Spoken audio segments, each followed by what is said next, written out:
कृषी योजनेच्या माध्यमातून या ठिकाणी ट्रॅक्टरचं वाटप केलं आहे, कृषी यंत्रणा वाटप करत आहे।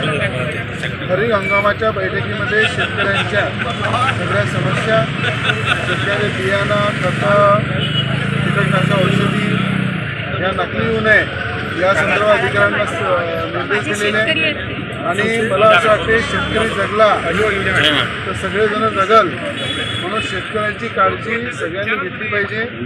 शेतकऱ्यांना शासनाच्या योजना राबवल्या पाहिजे, घरापर्यंत पोहोचल्या पाहिजे। गावागावामध्ये दिंडी घेऊन अधिकाऱ्यांनी काम केलं पाहिजे। या संदर्भात जिल्हा कृषी अधिकारी, तालुका कृषी अधिकाऱ्यांनी निर्देश दिलेले आहेत।